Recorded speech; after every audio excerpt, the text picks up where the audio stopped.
Hey, what's up YouTube? Mike the Manic Geek here. Coming at you with part 2 of my system tour video series. Sorry this one's taking a little bit longer to make than the first one did.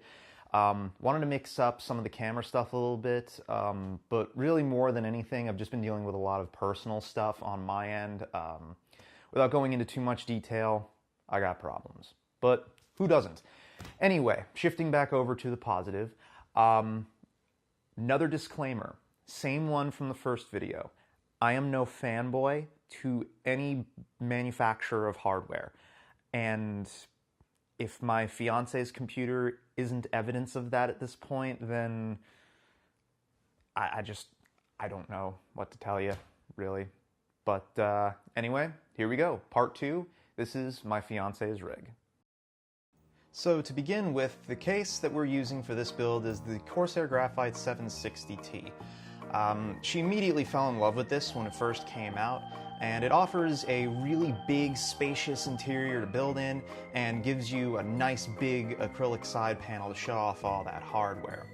Now, since we couldn't decide on what lighting we wanted to use for this, we decided to go with the NZXT hue and give her all of the lights. Powering this build is a Silverstone Strider Gold S 850 watt power supply that is extremely efficient and ridiculously quiet. OS storage is handled by a Crucial M4 128 gig solid state drive, with mass storage being handled by a simple 500 gig Seagate Barracuda hard drive. The memory used here is 8 gigabytes of Kingston HyperX Genesis at 1866 megahertz, with the motherboard being the MSI 990FXA GD65 unit. Not big on features, but she doesn't really need very many. The processor here is an FX 8350 running at stock speeds. She doesn't really need to overclock this rig for much of anything.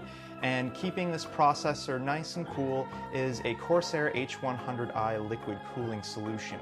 Unfortunately, it is still saddled with stock fans, however, which are unfortunately very loud.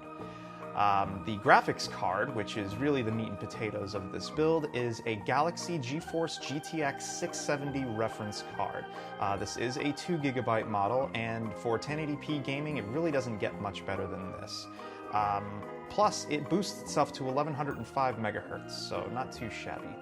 And here we see the computer in its natural setting with a frosted glass tabletop and 2 monitors. The speakers that she uses are the Logitech Z213s. They're not particularly heady drivers at all, but for the limited amount of space we have, the sound they produce is pretty solid. The monitors that she's using are an Acer P215H 1080p monitor and an older Asus 720p from one of my earlier PC builds. Now, as she is a tremendous Razer fangirl, all of her peripherals are Razer, including a Nostromo, a Black Widow Tournament Edition with blue switches, and a first edition Razer Naga that is still functioning 100% fine. Now, those of you with a keen eye may notice the keyboard. It is equipped with Thermaltake's Metal Key keycap set, which does quiet up the switches a fair bit and adds a nice aesthetic touch. Now, last but certainly not least is her generic Xbox controller and her Thermaltake Shock White headset. Not a big fan of it, but whatever baby wants, baby gets. What'd you guys think? Huh? AMD, nVidia, comfortably coexisting in the same case at the same time? It's the end of the world. You'll find that with her computer and mine, they're both pretty well what I would consider a typical mid-range gaming rig. Nothing really over the top in any of these systems, especially hers. None of her hardware is overclocked to any capacity. Not the RAM, not the processor, not the graphics card. She doesn't really feel the need to mess with that. She doesn't really perceive screen tearing and subtle changes in textures the same way that I do, so it doesn't bother her so much if frame rates drop a little bit in her games. But that being said, the system still works really well for her. Everything stays nice and cool and quiet, with the exception of those stock Corsair fans. They're terrible. They make me want to sort of just scratch the enamel off my teeth while I'm sitting next to her and I don't have my headphones on. But that's just a personal thing. Like I stated before, we went with the lighting module that we did in her computer because she has a really hard time making up her mind what color she wanted for her system. So I figured, why not give her all of the colors? The story behind that computer was kind of interesting. Well, actually, it wasn't really interesting at all. It was just a sort of progression thing.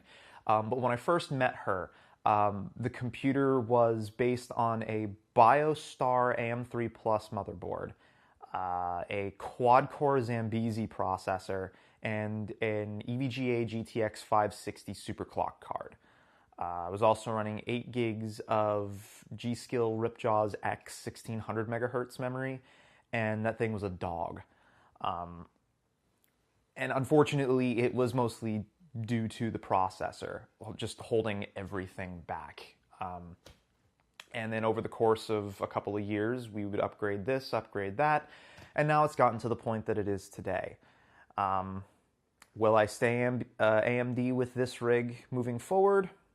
Who knows? All depends on whether or not I get the money to upgrade to Intel, or if by the time Zen comes out for AMD, if there's a consumer level platform for it, that might be worth buying into too. I don't know.